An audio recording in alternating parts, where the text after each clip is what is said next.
I'm breaking through the fourth wall on this episode number 5, and I bust out the table saw to start the wood repairs, wood stain, and polyurethane.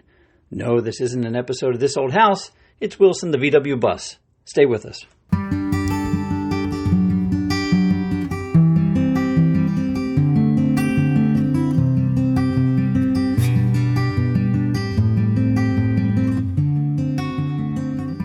Welcome back to Wilson the VW bus. I'm your host, Joe Masperi. And this is the story of Wilson, my 1967 pearl white Type 2 split window tin top homebrew camper VW bus. Before we return with our story, I'm going to break the fourth wall and talk about this podcast, a little behind the scenes sneak peek. As I briefly skimmed over in episode 1, many years ago I was a college DJ on WSOU, Seton Hall's pirate radio. That was way back in my long hair, head-banging analog days, back when this new thing called the compact disc, or CD, had just arrived on the market in the U.S. I learned my audio production skills back on the old reel-to-reel recorders, when you had to splice the physical tape with a razor blade and then tape it back together when you were finished editing. I eventually moved from radio to TV, and then into the world of technology, where I've spent the past 30 years of my career. I dabbled in a little podcasting around 2006, but at that time decided to focus more on web pages and blogging. Well, I again started listening to podcasts during the 2020 pandemic for my own mental health, and just recently I thought I'd give producing a podcast another shot. Now, I still have some decent audio gear lying around here somewhere, a little mixing board and some Sennheiser and EV mics, but I wanted to try to just record things off my phone and some very quick basic editing. So I did try an app or two, but eventually just opened up the MacBook and used GarageBand due to my familiarity with the editing interface, and then uploaded everything to Anchor. I gotta say that Anchor makes it pretty easy. Now, I've been scripting out and reading these in the past few episodes, just like this one, because it was easier for me to remember what I wanted to recall over the process of the past year. And I figured I'd use about 1,500 words or so, give or take, for about a 10 or 15 minute podcast. I've got like 10 more episodes of these already drafted and waiting in the wings just to get me up to the present time, so I'm hoping I can keep this up. I've been using my Google photo timeline and blog posts as references, but I hope to eventually start recording the podcast live from inside Wilson during car shows and cruise nights, camping trips, and maybe even a road trip. Okay, the fourth wall is coming back up now. It's now December of 2021 in our story, and we're moving on to my woodworking skills, which are mediocre, I assure you. I always say that I like working with metal better because if you screw it up, you can just weld new metal to the messed up piece and you're back where you started. But if you're working with wood and you cut a piece too short, well, you're kind of screwed. I fire up the heat for the first time in the garage since it was insulated and sheetrocked last spring.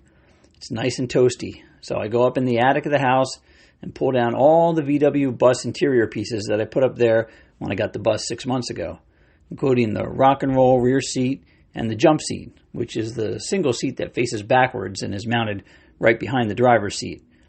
And I'm going to install them in the cargo area to test fit everything in the bus. But first, I have to reinstall the old wood wall panels to make sure I have everything just where it needs to be, and knowing full well that I'm going to have to pull this all out again once I take my measurements. I've got to drill some holes to mount the seats and for the new seat belts that are going to accompany them, because I welded up everything solid over the past few months during my floor rust repairs.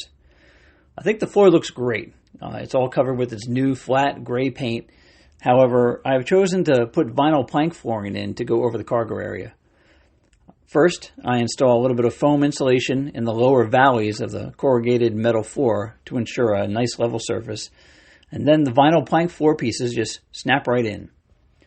The SmartCore rustic hickory vinyl plank flooring is super easy to install, and I figured it would be durable for the bus, for the floor during my camping excursions, and easy to clean up after. I dream of the days in the not-so-distant future when my grandkids are in the bus eating pizza and ice cream, and all I need to do is wipe off the floor with a damp rag and it's clean and looking brand new again. I start laying out the first row over on the driver's side wall after taking some real careful measurements, because I want to make sure that I get as many of the full-width planks laid out nice and wide, if not a completely full-width plank, at the very end by the cargo door entrance. I finish off the edge by the cargo door with a new piece of aluminum trim that looks almost factory because the original trim piece I had was pretty rough and beat up, and I can't seem to find a factory replacement piece anywhere. I went to the local Lowe's hardware store and found this one attached to some weird kind of threshold piece. It was the only one there in the store. It had no price tag on it, and it was bent up on the end pretty bad. The salesman said he could give it to me for half off, but we couldn't even find out what the original price was. I think in the end I paid like $20 for it. The wood part of the jump seat and the rock and roll rear seat bed was covered with the original 1970s era Formica, and it was very brittle and cracking off in pieces every time I touched the edges. So I pulled that off with the help of my heat gun and patched up the rectangular hole in the jump seat base in the wood where the 1970s era electrical outlet and the breaker once was. I wasn't going to keep that, and I already welded up the square hole on the outside driver's side of the bus where the electric plug access panel once was. I thought it really looked kind of bad, and if I ever decide to add power to the bus, I would opt for a Jackery solar power system. The solar panels and the whole Jackery base is about the size of maybe a car battery. So I really don't need to have those big holes. I recovered the jump seat base and the rear seat base with a Mohawk brand vinyl sheet flooring that I had the special order from Home Depot. And that material looks like the rest of the light colored wood on the interior. It matches the floor pretty well, and no one seems to know that it isn't real wood. Some careful measuring and cutting and a little 3M spray adhesive was all it took to finish that little project up. I even reinstalled the Westie badges and original hardware on the rear seat base. Some of the wood panels, like the ones on the front doors and the cargo doors, well, they were pretty warped from mortar damage and in bad shape. And a few of the other ones in the back seemed like they were in relatively good condition. The problem was that I wanted them all to match, so I had no choice but to redo them all. I traced the old door interior wall panel templates on some thin sheets of birch wood paneling, which is about 1/8 of an inch thick.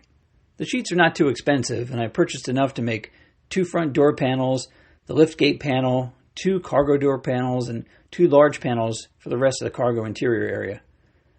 The hardest part was trying to navigate around these 4x8 sheets in the garage while the bus was in there too, and then trying to cut them to the exact shape from the stencils from the originals without splintering up the edges.